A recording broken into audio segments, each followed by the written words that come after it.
నమస్తే, welcome to ANN Telugu morning news. ప్రేక్షకులందరూ కూడా మన ఏఎన్ఎన్ తెలుగు మార్నింగ్ న్యూస్కి స్వాగతం పలుకుతూ ఈరోజు మహాపత్రికతో మన ఏఎన్ఎన్ తెలుగు మార్నింగ్ న్యూస్ని ప్రారంభిద్దాం. సో ముందుగా మహాపత్రికలో టాప్ న్యూస్ చూసుకుంటే హైడ్రాపై హైకోర్టు ఫైర్, కోర్టు ఆదేశాలు పట్టవా, స్టేటస్ కో ఉన్న స్థలంలో కూల్చివేతలేంటి అని చెప్పేసి హైడ్రా పైన హైకోర్టు చాలా సీరియస్ కావడం జరిగింది. స్టేటస్ కో విషయంలో మీకు కోర్టు ఆదేశాలు పట్టించుకోరా అని చెప్పేసి హైడ్రా వ్యవహార శైలిపై తెలంగాణ హైకోర్టు తీవ్ర అసంతృప్తి వ్యక్తం చేసింది. హైత్నగర్ పరిధిలోని ఒక వివాదాస్పద స్థలానికి సంబంధించి న్యాయస్థానం గతంలోనే స్పష్టం చేసిన స్టేటస్ కో ఆర్డర్ జారీ చేసినప్పటికీ హైడ్రా అధికారులు ఆ ఆదేశాలను బేఖాతరు చేయడంపై ధర్మాసనం తీవ్ర అసహనం వ్యక్తం చేసింది. కోర్టు పరిధిలో ఉన్న ఆ స్థలంలోకి చొరబడమే కాకుండా అక్కడ ఉన్న నిర్మాణాలను అక్రమంగా కూర్చివేసి అది పార్కు స్థలం అంటూ హైడ్రా బోర్డును ఏర్పాటు చేయడాన్ని న్యాయస్థానం తీవ్రంగా తప్పుపట్టింది. చట్టపరమైన నిబంధనలను కోర్టు ఉత్తర్వులను ఉల్లంఘిస్తూ హైడ్రా ఏకపక్షంగా వ్యవహరించడం సరికాదని న్యాయమూర్తి వ్యాఖ్యానించారు. తమ స్థలంలో హైడ్రా బలవంతపు కూర్చివేతలకు పాల్పడడంపై బాధితుడు పిటిషనర్ అత్యవసరంగా హైకోర్టులో లంచ్ మోషన్ పిటిషన్ దాఖలు చేశారు. కోర్టు ఆదేశాలు అమల్లో ఉన్నప్పటికీ అధికారులు ఈ ఘాతుకానికి ఒడిగట్టారని పిటిషనర్ తరపు న్యాయవాది ధర్మాసనం దృష్టికి తీసుకెళ్లారు. ఈ పిటిషన్పై విచారణ జరిపిన ఉన్నత న్యాయస్థానం న్యాయపరమైన ప్రక్రియను విస్మరించి ప్రైవేట్ ఆస్తుల వివాదాల్లో హైడ్రా జోక్యం చేసుకోవడంపై మండిపడింది. కోర్టు పరిధిలో ఉన్న కేసులను విస్మరిస్తూ ఇష్టారాజ్యంగా వ్యవహరిస్తే సహించేది లేదని హెచ్చరించిన హైకోర్టు ఈ కూల్చివేత వ్యవహారంపై పూర్తి వివరణ ఇవ్వాలని చెప్పేసి హైడ్రా అధికారులకు ఆదేశిస్తూ తదుపరి విచారణను వాయిదా వేసింది. మామూలుగా ఇట్లాంటి ఎవరైనా మామూలుగా వ్యక్తులు చేస్తే కోర్టు ఈ విధంగా సీరియస్ అయితే మనం రకరకాలు చెప్పుకుంటాం. అరే కోర్టు ఆదేశాలు పట్టించుకోలేదు, వాళ్ళు సీరియస్ అయ్యారని చెప్పేసి ఆ వ్యక్తి ఏదైనా చేస్తే, అలాంటిది అధికారులే తప్పు చేశారు. హైడ్రా అధికారులే, హైడ్రా ఆ వ్యవస్థనే తప్పు చేసింది. ఇక్కడ అంటే ఎంత దారుణం. మామూలుగా మనం పోలీసులు ఇచ్చినటువంటి ఆదేశాలు కావచ్చు, లేదంటే కోర్టు ఇచ్చిన దాన్ని మనం పాటిస్తాం. అది ఎవరు పాటించారు? సామాన్య ప్రజలు, లేదంటే కొంతమంది దొంగలు కావాల్సుకొని చేయరు. కొంతమంది ప్రజలకి తెలియక పాపం ఏం చేయాలో తెలియక వాళ్ళు సైలెంట్ పోతే వాళ్ళపైన సీరియస్ అవుతుంది. కానీ ఇక్కడ అధికారులే ఇక్కడ తప్పు చేశారు. కోర్టు అక్కడ వద్దు అని చెప్పేసి చెప్తే డైరెక్ట్ లోపలికి వెళ్ళి వాళ్ళ లోపలికి చూడబడడం కాకుండా అక్కడ ఉన్నటువంటి నిర్మాణాలను మొత్తం కూడా కూల్చేసి మళ్ళీ యథేచ్ఛగా అక్కడ బోర్డు పెట్టింది హైడ్రా అని చెప్పేసి. అంటే ఇప్పుడు కనీసం అధికారులకు తెలియకుండా చేసిరా? ఏది దీని వెనకాల ఏముంది అనుకోవాలి మనం? కోర్టు నుండి ఆదేశాలు వచ్చినప్పుడు దానికి ఒక పర్టికులర్ ఒక రెస్పాండ్, ఒక ఆన్సర్ వచ్చే వరకు దాన్ని మనం ముట్టుకోవద్దు. అది ఎన్నేళ్ళైనా సరే అట్లే ఉంటుంది. అధికారులు ఎందుకు అంతగానో అత్యుత్సాహం ఇక్కడ ప్రదర్శించారో అర్థమవుతలేదు. డైరెక్ట్ లోపలికి వేయరాట, లోపలికి కూడా తప్పు. కోర్టు మనకు ఒకటి ఇచ్చినప్పుడు మన అటు వైపుగా వెళ్ళడానికి కూడా ఉండదు. లోపలికి పోయి కూల్చేసి డైరెక్ట్ బోర్డే పెట్టి పారేసారట హైడ్రా అధికారులు. ఇప్పుడు మరి ఎందుకు కూల్చగొట్టిరు, ఇది కనీసం పట్టించుకోరా మీరే అని చెప్పేసి ఎందుకు గులగొట్టిరో నాకు వివరణ ఇవ్వాలని చెప్పేసి ధర్మాసనం చెప్పింది. మరి వాళ్ళు ఏం సమాధానం చెప్పుకుంటారు? ఒకవేళ సమాధానంలో ఎలాంటి క్లారిటీ లేకపోతే మరి ఆ కూల్చేసిన నిర్మాణాల పని ఏంటిది? వాళ్ళ పాపం వాళ్ళు అన్ని డబ్బులు పెట్టి కట్టుకున్నారు, అది ఏంటి నిర్మాణాలు? మరి వాళ్ళ పరిస్థితి ఏంటిది అనేది కూడా చూడాలి.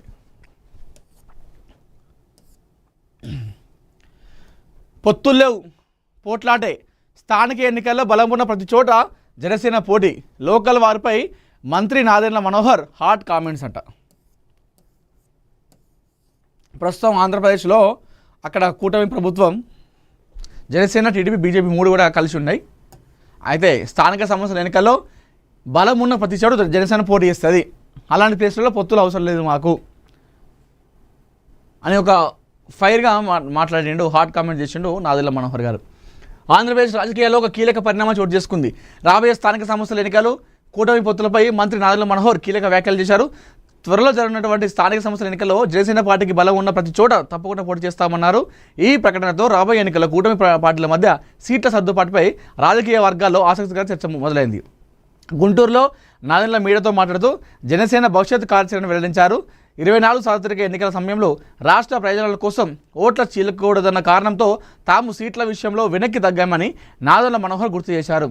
ఆనాడు రాష్ట్రంలో ప్రభుత్వ వ్యతిరేక ఓటు చీలనివ్వనని ఇచ్చిన మాట కోసం జనసేన అధినేత AP deputy CM Pawan Kalyan కట్టుబడి నిలబడ్డారని, కూటమిని బలోపేతం చేయడం కోసమే జన సైనికులు 4 అడుగులు వెనక్కి వేశారని పేర్కొన్నారు. అయితే సార్వత్రిక ఎన్నికల నాటి ఆ ఫార్ములా ఇప్పుడు వర్తించదని, రాబోయే స్థానిక ఎన్నికల్లో కూడా తమ సీట్ల విషయంలో వెనక్కు తగ్గుతామని అనుకుంటే పొరపాటునని ఆయన తేల్చి చెప్పారు. కష్టపడే వారికి జనసేన అవకాశం కల్పిస్తుంది. ఇప్పటికే దీని గురించి పలు పత్రికల ఛానల్లో జనసేన పొత్తులు భవిష్యత్తుపై వార్తలు ప్రచారం అవుతున్నాయని తమ దృష్టికి వచ్చిందన్నారు. పార్టీ కోసం మొదటి నుంచి కష్టపడి పనిచేసిన జన సైనికులకు, నాయకులకు ఈ స్థానిక సంస్థల ఎన్నికల్లో పోటీ చేసేందుకు తగిన ప్రాధాన్యత అవకాశాలు కల్పిస్తామని మంత్రి హామీ ఇచ్చారు. కూటమిలోని ఇతర మిత్రపక్షాలతో తగిన సమన్వయం చేసుకుంటూనే జనసేన శ్రేణులంతా ఎన్నికలకు సంపూర్ణంగా సిద్ధం కావాలని ఆయన పిలుపునిచ్చారు. రాష్ట్ర ప్రజల కోసం జనసేన పార్టీ తగ్గుతుందని పవన్ కళ్యాణ్ అన్నారని, ఆ మాట మేరకు మేము వివరించామన్నారు. కూటమిని బలపరిచేందుకు ఆ రోజు అది సరైన నిర్ణయమని భావించామని, రాబోయే రోజుల్లో ఇదే తిరిగా ఉంటామనుకోవద్దని, కూటమిలో ఆ పొత్తు కొనసాగుతుందని భావించొద్దని తేల్చి చెప్పారు. ఇది కథ. కుండ బద్దలు కొట్టేసిండు. ఇది చాలామంది కూడా ట్రోల్స్ చేస్తున్నారు పవన్ కళ్యాణ్ని. ఇక పొత్తే ఉంటాడు, ఇక ఆయన చంద్రబాబును సీఎం చేయడానికే, ఆ తర్వాత నారా లోకేష్కి సీఎం చేయడానికే ఈయన పనిచేస్తాడు అని చెప్పేసి చాలా రకాలుగా వార్తలు వచ్చినాయి. సో నిన్న నాదెండ్ల మనోహర్ మీడియాతో మాట్లాడుతూ కుండ బద్దలు కొట్టేసిండు. 24 సార్వత్రిక ఎన్నికల్లో రాష్ట్ర ప్రయోజనాల కోసం ఓట్లు చీలకూడదని అనే ఉద్దేశంతోనే ఆ నిర్ణయం తీసుకున్నాం. కానీ ఆ నిర్ణయం ఎట్టి పరిస్థితుల్లో ఉండబోదు. భవిష్యత్తులో జనసేన ఎక్కడెక్కడ బలం ఉంటుందో అక్కడ మేము పోటీ చేస్తాం. ఎప్పటికి ఇదే పొత్తు కంటిన్యూ అవుతుంది అనుకుంటే మీరు పొరపాటు పడ్డట్టే అని కుండ బద్దలు కొట్టేసిండు నాదెండ్ల మనోహర్. ఇది టీడీపీకి ఒక వార్నింగ్ లాంటిది అనుకోవాలి, స్వీట్ వార్నింగ్ అనుకోవాలి, ఒక హెచ్చరిక లాంటిది అనుకోవాలి నాదెండ్ల మనోహర్ చేసింది. ఎందుకంటే ఏదైతే అప్పుడు సార్వత్రిక ఎన్నికల్లో 24లో కేవలం 21 సీట్లు మాత్రం ఇవ్వడం జరిగింది. అది కూడా పవన్ కళ్యాణ్ ఆ టైంలో ఓట్లు చీలద్దు, అట్ ద సేమ్ టైం రాష్ట్ర ప్రయోజనం దృష్టిలో పెట్టుకొని చేసినటువంటి విషయం. అదే దాన్ని దృష్టిలో పెట్టుకొని టీడీపీ నాయకులు అదే తరహాలో సీట్లు ఇస్తామంటే మాత్రం అది కుచ్బీ జాంతా నహి అని చెప్పేసి నాదెండ్ల మనోహర్ గారు చెప్పడం జరిగింది. జనసేన ఎక్కడ బలం ఉంటే అక్కడ పోటీ చేస్తాం. ఈ పొత్తులో సర్దుబాటు ఏముండదు. రాష్ట్రంలో జనసేన భవిష్యత్తు ఉండాలంటే మేము చేసుకుంటూ వెళ్తాము అని చెప్పేసి కుండ బద్దలు కొట్టేసాడు. మరి దీనిపైన నాయకులు, టీడీపీ నాయకులు ఏ విధంగా స్పందిస్తారు, మరి వైసీపీ నాయకులు ఏ విధంగా స్పందిస్తారో చూద్దాం. షోరూంల నుంచి స్కూటీలు ఎత్తుకెళ్ళండి, కాంగ్రెస్ నేతల షోరూంల నుంచి తీసుకెళ్లామన్న ఎమ్మెల్యే. విద్యార్థులకు బీజేపీ ఎమ్మెల్యే రాకేష్ రెడ్డి పిలుపు.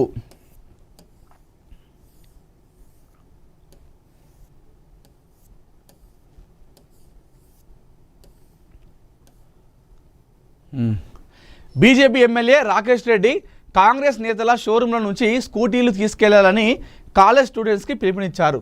నిజామాబాద్లో నిర్వహించిన ఇందూర్ రణబేర్ కార్యక్రమంలో బీజేపీ ఎమ్మెల్యే రాకేష్ రెడ్డి కాంగ్రెస్ ప్రభుత్వంపై తీవ్ర స్థాయిలో విమర్శలు గుప్పించారు.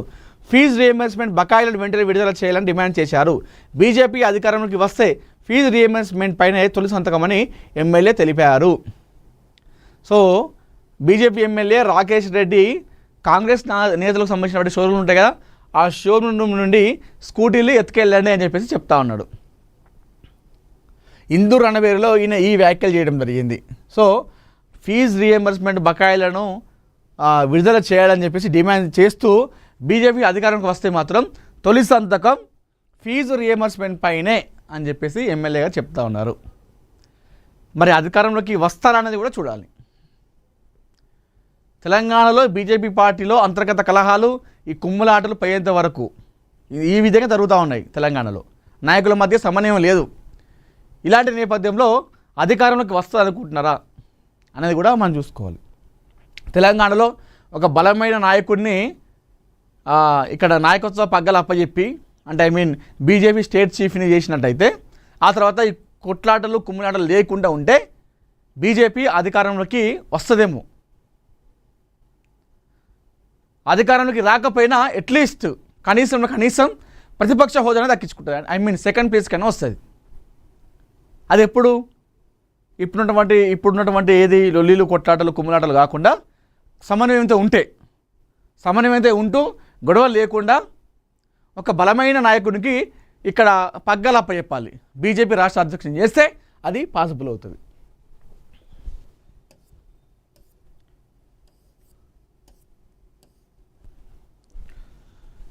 ధరణి అక్రమాలపై సిట్, భూ లావాదేవీలపై సమగ్ర విచారణ, రేవంత్ కేబినెట్ కీలక నిర్ణయాలు, విద్య, నీటిపారుదల, గ్రామ పంచాయతీల సహా పలు అంశాలకు ఆమోదం అంట. ధరణి అక్రమాలపై సిట్ దర్యాప్తు చేసేందుకు తెలంగాణ ప్రభుత్వం గ్రీన్ ఇచ్చింది. ముఖ్యమంత్రి రేవంత్ రెడ్డి అధ్యక్షతన శుక్రవారం సచివాలయం దాదాపు 3 గంటల పాటు జరిగినటువంటి తెలంగాణ మంత్రివర్గ సమావేశంలో పలు కీలక నిర్ణయాలు తీసుకున్నారు. రాష్ట్ర రాజకీయాల్లో చర్చనీయాంశంగా మారినటువంటి ధరణి పోర్టల్ వ్యవహారంపై కేబినెట్ సంచలన నిర్ణయం తీసుకుంది. గత బీఆర్ఎస్ ప్రభుత్వ హయాంలో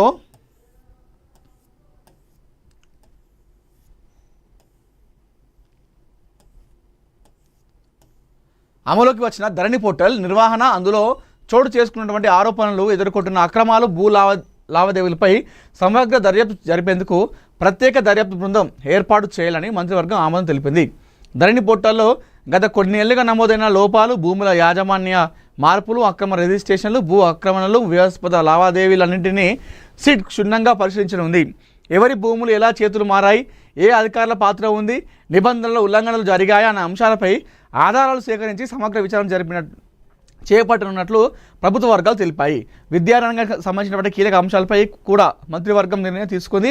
విద్యాశాఖలో ఖాళీగా ఉన్న వివిధ పోస్టుల భర్తీకి కేబినెట్ ఆమోదం తెలిపింది.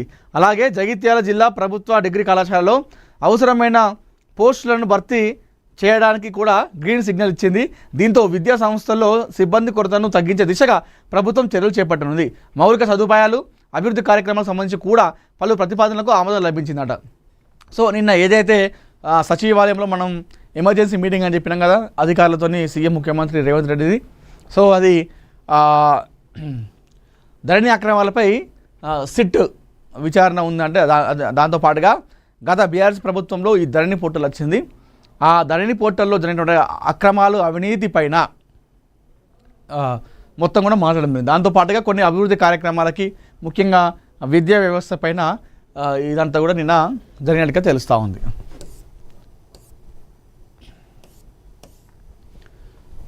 విశ్వ కుటుంబంగా మారుతున్న భారత్, వలసల స్వర్గధామం ఇండియా, కోటికి చేరనున్న దేశంలో విదేశీయుల సంఖ్య. Wow, super. విశ్వ కుటుంబం అంటే ప్రపంచానికే కుటుంబంగా మన ఇండియా మారబోతుందంట. వలసల స్వర్గధామం ఇండియా. వలస వచ్చే వాళ్ళకి ఇది ఒక స్వర్గం లాగా అనుకోండి, ఒక స్వర్గానికి దారి, ఐ మీన్ ఒక పూల పాన్పులాగా మనం ఆతిథ్యం ఇస్తున్నాం విదేశీయులకి, వలసలు వచ్చే వాళ్ళకి. కోటికి చేరనున్న దేశంలో విదేశీయుల సంఖ్య. మన దేశంలో ఇతర దేశస్తుల సంఖ్య వచ్చేసి కోటికి చేరుకోబోతుందంట. అంటే అర్థం చేసుకోండి, మన ఇండియా వలసలు వచ్చే వాళ్ళకి, ఇతర దేశస్తులకి ఏ విధంగా ఆతిథ్యం ఇస్తున్నాం అనేది మనకి ఇక్కడ క్లారిటీగా అర్థమైపోతుంది. కొన్ని దేశాలైతే చిన్న చిన్న దేశాలు ఉంటాయి, వాళ్ళ జనాభా కోటి కూడా ఉండరు, కానీ అది దేశం చెప్తారు. కానీ ఇక్కడ కోటికి చేరుకోబోతుందట ఇండియాలో విదేశీయుల సంఖ్య.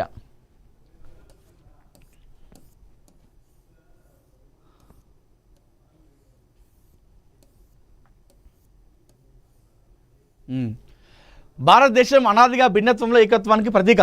ఒకప్పుడు ఉపాధి కోసం భారతీయులు విదేశాలకు వలస వెళ్ళడం గురించే మనం ఎక్కువగా చర్చించుకునే వాళ్ళం. కానీ మారుతున్న ఆధునిక ప్రపంచ చిత్రపటంలో భారతదేశం కూడా ఎందరో విదేశీయులకు ఆశ్రయం కల్పిస్తున్న అక్షయ పాత్రగా మారుతుంది.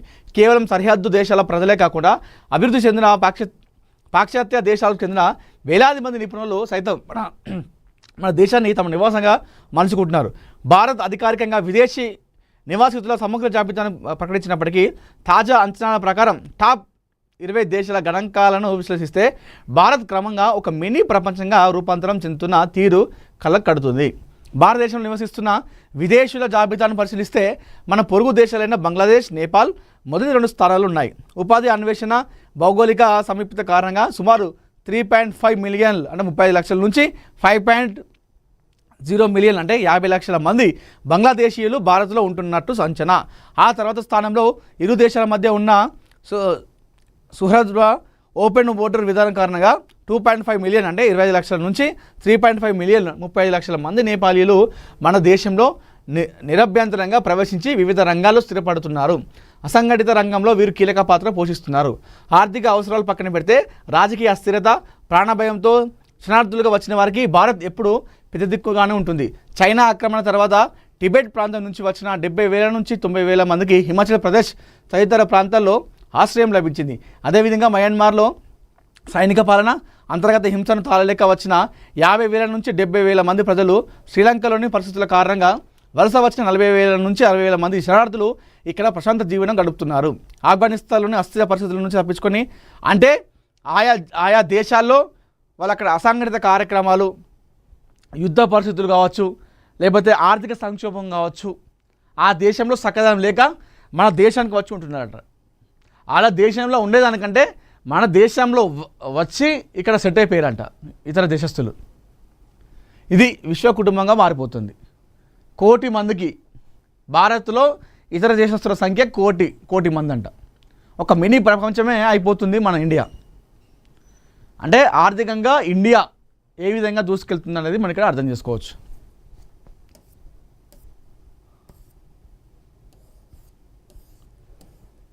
రేవంత్ బుల్లెట్ వ్యూహం, శ్రీశైలానికి మహర్దశ. హైదరాబాద్ టు బెంగళూరు మార్గం శ్రీశైలం మీదుగా మళ్లించాలని సీఎం సూచన. రెడీ అవుతున్న తుది ప్రతిపాదనలు, గంటలోనే హైదరాబాద్ టు శ్రీశైలం జర్నీ. కేంద్రం అలైన్మెంట్ను మార్చమని సూచించిన సీఎం.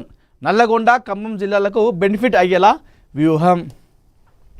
తెలుగు రాష్ట్రాల మీదుగా 3 బుల్లెట్ రైళ్ల ప్రాజెక్టులకు కేంద్ర గ్రీన్ సిగ్నల్ ఇవ్వగా తెలంగాణ సీఎం రేవంత్ రెడ్డి మెరుపు ఆలోచనతో శ్రీశైలం దేవస్థానానికి పట్టణానికి మహర్దశ పట్టనుంది.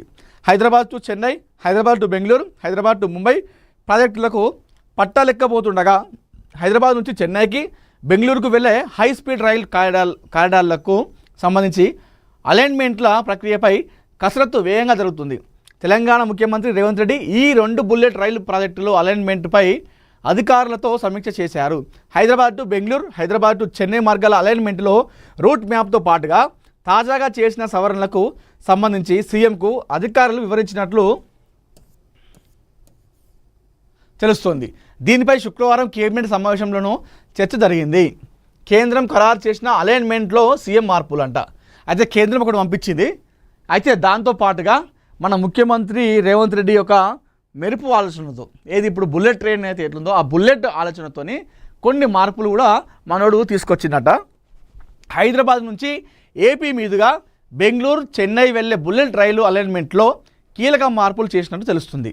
ముఖ్యమంత్రి రేవంత్ రెడ్డి అధికారులతో నిర్వహించిన సమావేశంలో బెంగళూరు, చెన్నై మార్గాల్లో కొన్ని మార్పులను సూచించినట్టు తెలుస్తుంది.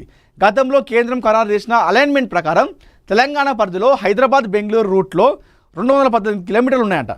3 స్టేషన్లు ప్లాన్ చేశారు. ఈ రూట్లో తెలంగాణలోని శంషాబాద్, మహబూబ్ నగర్, ఏపీలోని కర్నూలు మీదుగా రూట్ ప్రతిపాదించారట. ఇప్పుడు హైదరాబాద్ బెంగళూరు బుల్లెట్ రైలు మార్గాన్ని శంషాబాద్, భారత్ ఫ్యూచర్ సిటీ, ఆమన్గల్లు, మన్ననూరు, శ్రీశైలం, సోమశిల మీదుగా తీసుకెళ్లే అంశాన్ని తెలంగాణ సీఎం రేవంత్ రెడ్డి ప్రతిపాదించినట్టు తెలుస్తుంది. అప్పుడు హైదరాబాద్ నుంచి శ్రీశైలానికి బుల్లెట్ రైడ్ అందుబాటులోకి వస్తుందని సీఎం సూచించినట్లు. అంటే ఇవన్నీ చేస్తే హైదరాబాద్ నుండి శ్రీశైలానికి ఒక బుల్లెట్ ట్రైన్ వస్తుందని ఆలోచన చేసిండు మన సీఎం రేవంత్ రెడ్డి గారు. సో మరి ఆ ఆలోచన సక్సెస్ అయ్యి త్వరలోనే ఈ బుల్లెట్ వ్యూహం కళ నెరవేరాలి అని చెప్పేసి మనం కోరుకుందాం. ఎస్, మళ్ళీ కరోనా కలకలం. ఏపీలో టెన్షన్ 12 మందికి కరోనా పాజిటివ్, 4 మృతితో భయం. సో మళ్ళీ ఎప్పట్లాగానే కథ వచ్చేసింది ముందుకి. కరోనా చచ్చిపోయింది, కరోనా అంతమైపోయింది అనుకోకండి. మరొకసారి కరోనా విజృంభిస్తుంది.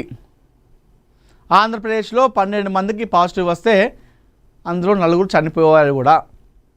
ఏదో మామూలుగా వచ్చి 11 రోజులు క్వారంటైన్ ఉండి వెళ్ళిపోవడం లేదు. ఇప్పుడు చనిపోతున్నారంట. మళ్ళీ కరోనా మళ్ళీ వచ్చింది. మళ్ళీ దూరం చేతులు కలపకుండా మాస్కులు పెట్టుకునే రోజులు మళ్ళీ రాబోతున్నాయన్నటువంటి టెన్షన్ కూడా కదులుతుంది. ఎందుకంటే 4 చనిపోయారు కాబట్టి మళ్ళీ కరోనాతో. సో ఈ కరోనాను లైట్ తీసుకోవద్దని చెప్పి చెప్తా ఉన్నారు. ఆంధ్రప్రదేశ్లో ఇది ప్రస్తుతం విజృంభిస్తూ ఉంది. మరి ఆంధ్రప్రదేశ్ వచ్చినప్పుడు ఆంధ్రప్రదేశ్ ఉన్న వాళ్ళు చాలామంది తెలంగాణకు వస్తారు. సో చాలా జాగ్రత్తగా ఉండాలి. అసలు ఏందో ఈ కథ చూద్దాం. భారత్లో మరోసారి కరోనా కేసులు నమోదవుతున్నాయి. మరణాలు కూడా సంభవిస్తుండటంతో ప్రజలు ఆందోళన చెందుతున్నారు. ఆంధ్రప్రదేశ్లో 12 కోవిడ్ పాజిటివ్ కేసులు నమోదు కదా. వీరు 4 బాధితులు చనిపోయారని చెప్పేసి వైద్య ఆరోగ్య కుటుంబ సంక్షేమ శాఖ కార్యదర్శి జి వీర పాండియన్ ఒక ప్రకటనలో వెల్లడించారు. కరోనా బారిన మరణించిన వారిలో వైఎస్ఆర్ కడప జిల్లాకు చెందిన 3, కాకినాడ జిల్లాకు చెందిన 1 ఉన్నారని, వారంతా ఇదివరకే తీవ్రమైన ఇతర ఆరోగ్య సమస్యలతో బాధపడుతున్నారని వీరపాండియన్ స్పష్టం చేశారు. వైరస్ జన్యుక్రమ స్వరూపాన్ని విశ్లేషించేందుకు 5 శాంపిల్స్ సేకరించి పూణేలోని జాతీయ వైరాలజీ ల్యాబ్కు పంపినట్టు తెలిపారు. కడపలో అత్యధికంగా కరోనా కేసులు నమోదవుతున్నాయట. ఇప్పుడు వైఎస్ఆర్ కడప జిల్లాలో 3 చనిపోయారు, ఇంకొకరు కాకినాడలో. అయితే అత్యధికంగా కేసులు కూడా నమోదయ్యేది మన కడపలో. ఏపీలో నమోదైన మొత్తం కోవిడ్-19 కేసులో అత్యధికంగా వైఎస్ఆర్ కడప జిల్లాలోని 8 కేసులు, గుంటూరులో 2, విశాఖపట్నం, కాకినాడ జిల్లాలో 1 కేసు నమోదయ్యాయి. ప్రజలు ఎవరు ఆందోళన చెందకుండా ఎందుకుంటారు? కరోనా ఆ టైంలో చూసిరు కరోనా చేసినటువంటి కథ. ఆందోళన లేకుండా ఎట్లుంటారు? ఇక భయం ఖచ్చితంగా ఉంటుంది ఎవరికైనా కూడా. సో అది భయం అనేది జాగ్రత్త పడే వరకు ఉండాలి భయం. తగిన ముందు జాగ్రత్తలు తీసుకోవాలని, లక్షణాలు కనిపిస్తే వెంటనే డాక్టర్ను సంప్రదించి చికిత్స తీసుకోవాలని ఆయన సూచించారు. మరోవైపు రాష్ట్ర సర్వేలెన్స్ విభాగం ఇప్పటికే అన్ని బోధనా సుపత్రులు, జీజీహెచ్లు, డిఎంహెచ్ఓలకు అత్యవసర మార్గదర్శకాలు జారీ చేసింది. ఆక్సిజన్ సిలిండర్లు, కరోనా మందులు, ఆర్టీపీసీఆర్ కిట్లను సిద్ధం చేసుకోవాలని ఆదేశించింది. అంటే చూడండి, అక్కడ అధికారులకు ఆదేశాలు జారీ చేస్తుంది. ఆక్సిజన్ సిలిండర్లు, కరోనా మందులాట, ఆర్టీపీసీఆర్ కిట్లను కూడా రెడీ చేసుకోవాలని చెప్పి చెప్తా ఉన్నారంటే అర్థం చేసుకోండి పరిస్థితి ఏ విధంగా ఉందో. కరోనా మరొకసారి విజృంభిస్తుంది. మళ్ళీ దూరం ఉండాల్సిన అవసరం వస్తుంది. చేతులు షేకాండ్ ఇచ్చుకునేటువంటి ఆ రోజులు గుర్తున్నాయి కదా, ఇచ్చుకోకుండా ఉన్న రోజులు. మళ్ళీ అలాంటి పరిస్థితులు వస్తాయేమో మళ్ళీ చెప్పలేం. మాస్కులు వేసుకొని తలుపులు పెట్టుకొని లోపల ఉండే రోజులు వస్తాయి కావచ్చు మళ్ళీ. ఎందుకంటే చూడండి, ఆంధ్రప్రదేశ్లో 19 కేసులు నమోదైతే 4 చనిపోయారు. కరోనాను లైట్ తీసుకోవడానికి లేదు ఆప్షన్ ఇక్కడ. చాలా అంటే చాలా జాగ్రత్తగా ఉండాలి.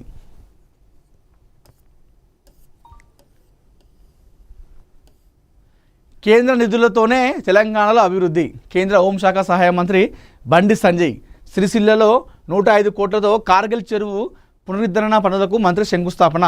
అమృత్ పథకం నిధులను దారి మళ్లించడం దారుణం. లేఖ రాస్తే నిధులు ఆగిపోతాయని హెచ్చరిక.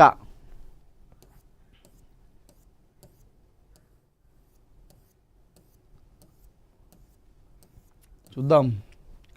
కేంద్రంలోని మోడీ ప్రభుత్వం గ్రామాల్లో అభివృద్ధి పనుల కోసం విడుదల చేస్తున్న 15వ ఆర్థిక సంఘం నిధులను కరెంటు బిల్లులు, సిబ్బంది జీతాభత్యాలకు మళ్లించడం దుర్మార్గమని కేంద్ర హోంశాఖ సహాయ మంత్రి బండి సంజయ్ ఆగ్రహం వ్యక్తం చేశారు. ఈ విషయంలో సర్పంచులను బెదిరించి ఒత్తిడి తెస్తున్నారు. అభివృద్ధి పనులకు కేటాయించిన నిధులను కరెంటు బిల్లులు, జీతాలకు ఎట్లా మళ్లిస్తారు? ఇది నిబంధనలకు విరుద్ధం. రాష్ట్ర ప్రభుత్వం తీరు మార్చుకోకపోతే కేంద్రానికి లేఖ రాయాల్సి ఉంటుంది. అవసరమైతే ఆర్థిక సంఘ నిధులు నేరుగా గ్రామ పంచాయతీ ఖాతాల్లో జమ చేసే అంశాన్ని కూడా పరిశీలిస్తామని చెప్పారు. గ్రామ పంచాయతీల కరెంటు బిల్లులు, సిబ్బంది జీతభత్యాలకు కూడా నిధులు ఇవ్వలేని దుస్థితిలో రాష్ట్ర ప్రభుత్వం ఉందా అని మండిపడ్డారు. సిరిసిల్ల జిల్లా పర్యటనలో ఒక భాగంగా కేంద్ర మంత్రి బండి సంజయ్ శుక్రవారం అమృత్ 2 స్కీమ్ కింద 105 కోట్ల నిధుల అంచనాతో వ్యయంతో చేపట్టిన కార్గిల్ చెరువు పునరుద్ధరణ సుందరీకరణ పనులకు శంకుస్థాపన చేశారు. పక్కన ఉన్న కార్గిల్ యుద్ధ శకటాన్ని సందర్శించారు. కార్గిల్ యుద్ధంలో వీరమరణం పొందిన జవాన్లకు నివాళులర్పించారు. అమృత్ 2 స్కీమ్ కింద 1.32 కోట్లతో కార్గిల్ చెరువు పునరుద్ధరణ సుందరీకరణ పనులు చేపట్టి ఈ చెరువును సుందరంగా తీర్చిదిద్దామని, మురుగునీరు రాకుండా ప్రత్యేకంగా చర్యలు తీసుకుంటామని ఈ సందర్భంగా మంత్రి తెలిపారు. ఇది కథ. అంటే ఆయన ఎక్కడైతే ఎంపీగా ఉన్నాడో కరీంనగర్ పార్లమెంట్ పరిధిలో ఉన్నటువంటి కాన్స్టిట్యుయెన్సీలో అన్నిట్లలో కూడా అభివృద్ధిలో దూసుకెళ్తుంది ఆయన ఎంపీగా ప్రాతినిధ్యం వహిస్తున్నటువంటి ప్రాంతంలో. సో ఆయన కేంద్రంలో ఉన్నటువంటి ఎంపీ, అదేవిధంగా కేంద్ర మంత్రిగా ఉన్నారు కాబట్టి సో నిధులు తీసుకువచ్చి ఆ కరీంనగర్ పార్లమెంట్ పరిధిలో అభివృద్ధి కార్యక్రమాలు చకాచకా చేపిస్తున్నారు బండి సంజయ్ గారు.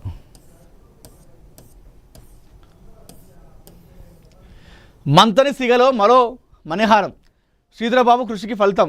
మంత్రి పట్టుదలతో మంత్రికి న్యాక్ స్కిల్ డెవలప్మెంట్ సెంటర్ భవన నిర్మాణానికి 20 కోట్ల మంజూరు. ఉత్తర తెలంగాణ యువతకు అంతర్జాతీయ స్థాయి నైపుణ్య శిక్షణకు కొత్త దిక్సూచి అని చెప్పేసి మనం ఇక్కడ వార్త చూసుకోవచ్చు. అదేవిధంగా ఏపీ లిక్కర్ రవాణా కేసులో ఈడీ దూకుడు, 195 కోట్లకు పైగా అక్రమ లబ్ధిపై కీలక గుర్తింపులు అని చెప్పేసి మనం చూస్తూ ఉన్నాం.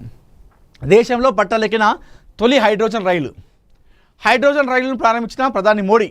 టికెట్ ధర 5 నుంచి 25 మధ్య ఉండే అవకాశం అంట. భద్రతపై ప్రత్యేక దృష్టి, లీకేజీని గుర్తించే సెన్సార్లు అంట. సూపర్. ఒకేసారి 2600 మంది ప్రయాణించే సామర్థ్యం. టికెట్ ధర వచ్చేసి 5 నుంచి 25 మధ్యనంట హైడ్రోజన్ రైలు. అది లీకేజీని కూడా గుర్తిస్తుందట. ఆ ట్రైన్లో ఉన్నటువంటి ఆ హైడ్రోజన్ ట్రైన్ ఉన్నటువంటి సెన్సార్లు ఏదైనా లీకేజ్ ఉంటే కూడా గుర్తిస్తుందట, ముందే పసిగడుతుందట. నిన్న మోడీ ప్రారంభించాడు. సరే చూద్దాం ఏంది వార్త.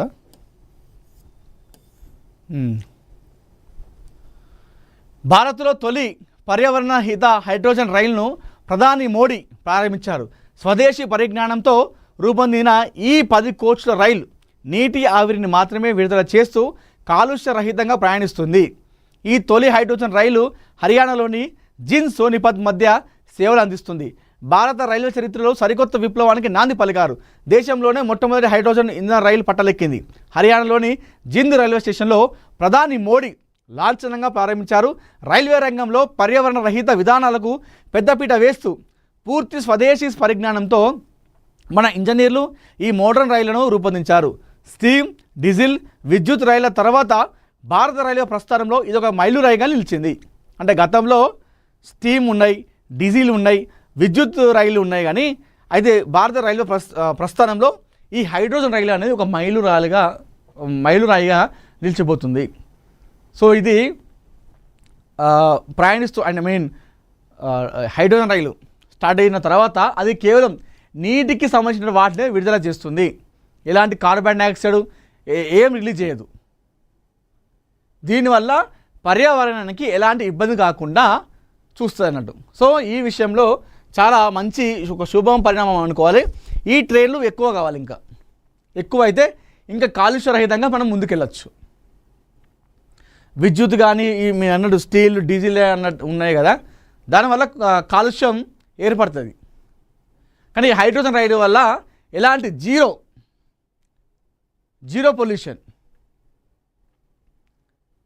పొల్యూషన్కి అక్కడ తావు ఉండదు కాబట్టి సో ఇది ఒక మన స్వదేశీ పరిజ్ఞానంతో మన దేశ ఇంజనీర్లే దీన్ని తయారు చేశారు. విదేశాలకు సంబంధించినటువంటి ఎలాంటి పరిజ్ఞానం మనం తీసుకోలేదు, అలాంటి ఐడియాలు కూడా వాడలేదు. మనం స్వదేశీ పరిజ్ఞానంతో తయారు చేశారు. మళ్ళీ రేట్ వచ్చేసి 5 నుండి 25 రూపాయలు మాత్రమే అంట. ఏదైనా లీకేజ్ ఉంటే ముందే గుర్తిస్తుందట ట్రైన్. సో సూపర్ టెక్నాలజీ కూడా చాలా బాగా తయారు చేశారు మన వాళ్ళు. రాష్ట్ర ప్రభుత్వ ఉద్యోగులకు ఆరోగ్య భద్రత. తెలంగాణలో న్యూ ఎంప్లాయీస్ హెల్త్ స్కీమ్ ప్రారంభం. ఉద్యోగులు, పెన్షనర్లు సహా 17.88 లక్షల మందికి లబ్ధి.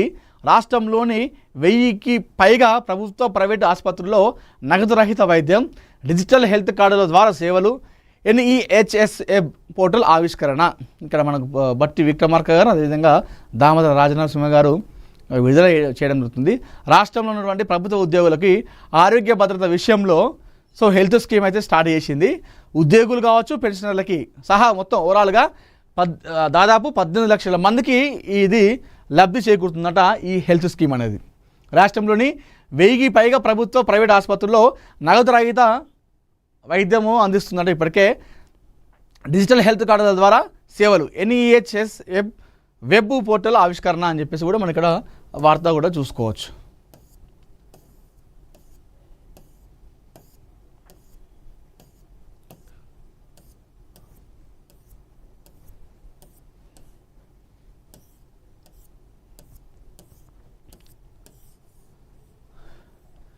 ముందు వరుసలో లయన్ క్లబ్ సేవలు అని చెప్పేసి మందమరి ప్రెస్ క్లబ్కు సిమెంట్ బెంచ్లు అందజేత అని చెప్పేసి వార్త చూస్తున్నాము.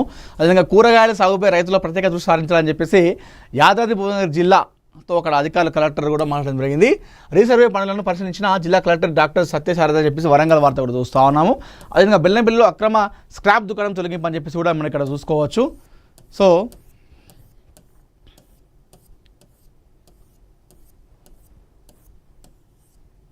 ఒకటి వానల విషయంలో మరీ దారుణం జరుగుతుంది.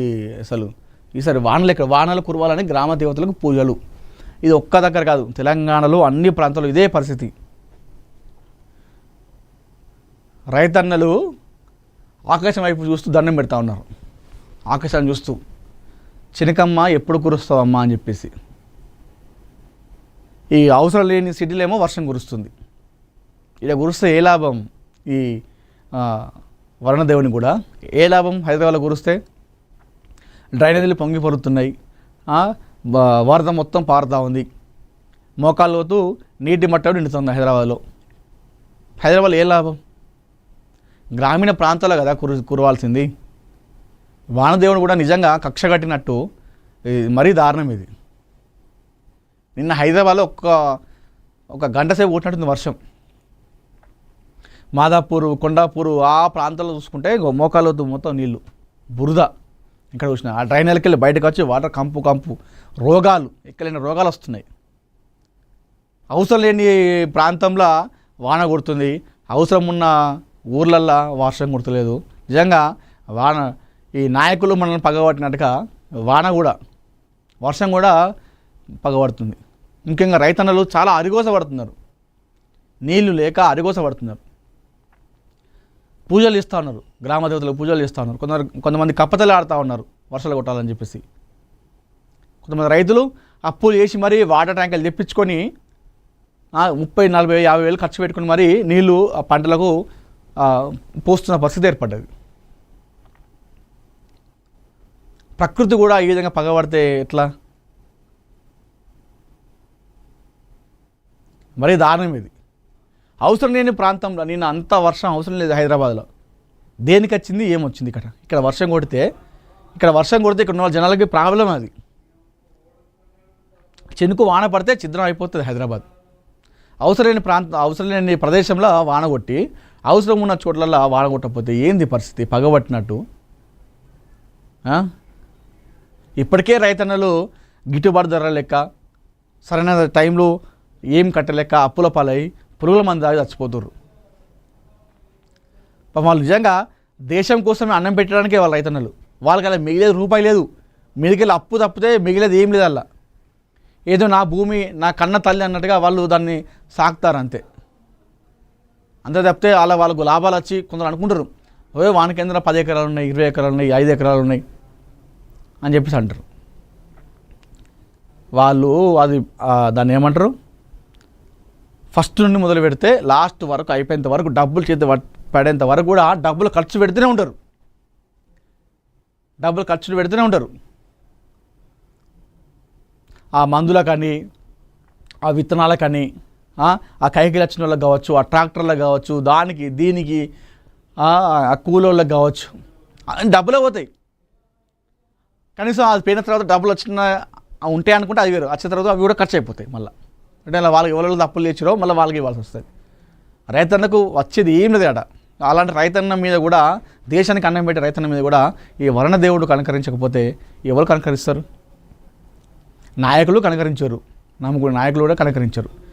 ప్రకృతి దేవుడు, వానదేవుడు కూడా ఈ తరహాలో ప్రవర్తిస్తే ఏందన్నట్టు? సో వరుణదేవుడిని కోరుకుందాం వర్షాలు కొట్టాలని చెప్పేసి రైతన్నలు అందరూ కూడా ఎదురు చూస్తున్నారు వర్షం కోసం. తెలుగు మలయాళంలో యుక్తి జోరు అని చెప్పేసి చూస్తూ ఉన్నాం. నిర్మాతగా శరత్ చంద్ర నాయుడు అని చెప్పేసి మరొక వార్త చూసుకోవచ్చు. అదేవిధంగా బేబీ జెమ్తో రేబా సందడి అని చెప్పి చూస్తూ ఉన్నాము. వినూత్న పోస్టర్తో పల్ల బురుసు అని చెప్పేసి మనొక వార్త చూసుకోవచ్చు. అదేవిధంగా మలేకా వీడియోపై ట్రోల్స్ వర్షం అని చెప్పేసి మనం వార్త చూస్తూ ఉన్నాము. సో మలేకా అరోరా తెలుసు కదా,